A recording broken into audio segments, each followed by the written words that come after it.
Hello guys, இந்த வீடியோவில் எதை பற்றி பார்க்க போகிறோம்னா பிரிண்டட் சர்க்யூட் போர்டில் ஜீனர் டயோடு எப்படி சால்வ் பண்ணுறதுன்னு தான் பார்க்க போகிறோம். இந்த மாதிரி ரீலில் தான் பார்த்தீங்கன்னா நமக்கு ஜீனர் டயோடு கொடுத்துருப்பாங்க. இந்த ஜீனர் டயோடு ஃபஸ்ட் நான் ஓப்பன் பண்ணிக்கிறேன். ஜீனர் டயோட ஒர்க் என்னன்னு பார்த்தீங்கன்னா ஃபார்வர்ட் அண்ட் ரிவர்ஸ் பயாஸில் வந்து நமக்கு கனெக்ட் ஆகும். அப்ளிகேஷன் ஓரியன்டாக பார்த்தீங்கன்னா நமக்கு ஸ்விட்சிங் circuit, voltage regulation and over voltage production சொல்லிட்டு இந்த 3 இடத்துல தான் நமக்கு யூஸ் ஆகுது. இது வந்து பார்த்தீங்கன்னா எஸ்எம்டி டைப் ஜீனர் டயோடு. இந்த ஜீனர் டயோடு எப்படி சால்வ் பண்ணுறான்னு பாருங்கள்.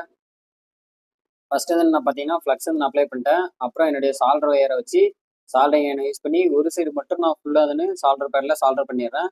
அப்புறம் நான் பொலாரிட்டி பார்த்து ஒரு சைடில் மட்டும் நான் சால்டர் பண்ணிடுறேன். இந்த மாதிரி சிம்பிளாக டயோடில் ஒரு டைப் தான் வந்து பார்த்தீங்கன்னா ஜீனர் டயோடு. இதில் ஒரு சைடில் பார்த்தீங்கன்னா பிளாக்காக இருக்கும், அனதர் சைடு பார்த்தீங்கன்னா நார்மலாக இருக்கும். அந்த பிளாக் ஆக்கிற சைடு தான் வந்து பார்த்தீங்கன்னா உங்களுக்கு கேத்தோட சைடு. உங்கள் ஃப்ரெண்ட்ஸ் எலக்ட்ரானிக்ஸில் யாரா இன்ட்ரெஸ்டடாக இருந்தாங்கன்னா அவங்க இந்த வீடியோ ஷேர் பண்ணுங்கள், ரொம்ப யூஸ்ஃபுல்லாக இருக்கும். இந்த பிசிபி வந்து ஃபுல்லாக எப்படி அசம்பிள் பண்ணுறதுன்ட்டு ஆல்ரெடி வீடியோ வந்து அப்லோட் பண்ணியிருக்கேன். ஃபைனலி பார்த்தீங்கன்னா நம்ம சால்வ் பண்ணி முடிச்சாச்சு. தேங்க்ஸ் ஃபார் வாட்சிங்.